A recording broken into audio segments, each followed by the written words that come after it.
अस्सलामुअलैकुम नाजरीन, drama serial फर की नेक्स्ट एपिसोड में आप देखेंगे अब इरसा बहुत ही बुरी फंस चुकी है, क्योंकि एक तरफ से तो दानियाल उसे अपने फायदे के लिए इस्तेमाल कर रहा है और दूसरी तरफ दो चुड़ैले हैं ना, उस पर कड़ी नजर रखे हुए हैं। खैर इरसा जब दानियाल के घर गई तो सारी खबर तो इस कमाल को हो ही जाती है। घर आकर वो पूछता है, मगर ये इरसा तो साफ इनकार कर देती है कि मैं क्यों जाऊंगी उसके घर। तभी वो बता देता है कि शेराजी उसके एम्प्लॉय ने बताया था, मगर इरसा फिर भी डटाई के साथ झूठ बोलती रही, जैसे वो पहले बोला करती थी मोहब्बत में आकर, और अब बोल रही है बस ब्लैकमेलिंग में आकर, और इसी डर में भी कहीं के कमाल उसे छोड़ न दे। खैर व्यूअर्स, जबकि दूसरी जानिब दो चुड़ैलों में से एक चुड़ैल को तो मिल ही गया इरसा के खिलाफ सबूत। उसके हाथ एक रिकॉर्ड फाइल लगी तो वो फौरन से आइजल के पास उसे ले आती है। ये फाइल देखकर तो तुम मुझसे भी ज्यादा एक्साइटेड हो जाओगी। ये है इरसा के खिलाफ सबूत। आइजल ने देखा तो वो भी हैरान हुई और इस बात पर खुश भी कि चलो अब हमें मौका मिल गया है कि मैं इरसा को पापा की जिंदगी से निकाल दूं। अब यहाँ पर इरसा जिसका कमाल के साथ अब काफी मूड अच्छा हो चुका है, क्योंकि उसने ठोकर जो खा ली है। तभी तो वो कमाल को भी अच्छा मूड देने लगी, तो कमाल अपनी खुशी से उसके लिए गिफ्ट लेकर आता है और वही नेकलेस उसे अपने हाथों से पहनाता है और साथ ही अपनी मोहब्बत का इजहार भी करता है कि दुनिया के सारे जवाहरात तुम्हारे कदमों में लाकर रख दूं। और इरसा जिसे अब अकल आ गई ठोकर खाने के बाद, उसे मोहब्बत का इजहार करने लगी कि मुझे तो आपसे मोहब्बत ही चाहिए। खैर अब जो इरसा बहुत ही परेशान है, अंदर ही अंदर से खोखली हो चुकी है।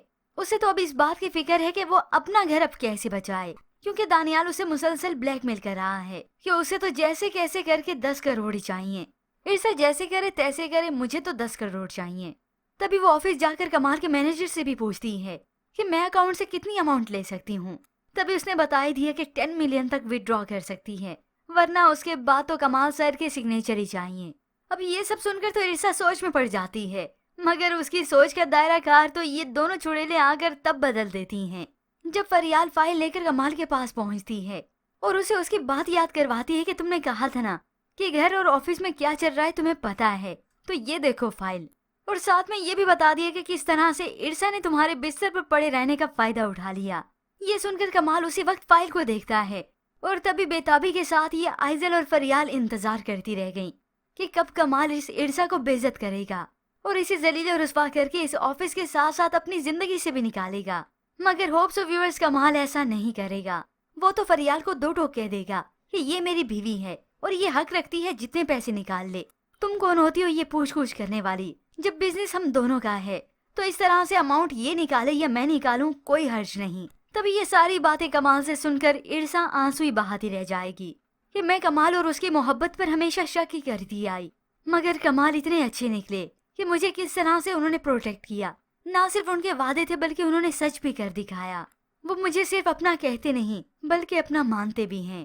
होप सो व्यूअर्स, इस तरह से करके इस ड्रामे की कहानी में ट्विस्ट आ जाए और एक बार फिर से आइजल और फरियाल की चाल धरी की धरी रह जाए। मगर अब इस सब के बाद तो फरियाल के लिए ये मुश्किल है कि वो मजीद एतबार कमाल का कैसे तोड़े। उसे तो वैसे भी अब इतनी भारी रकम चाहिए, तो वो ये सब कैसे करेगी।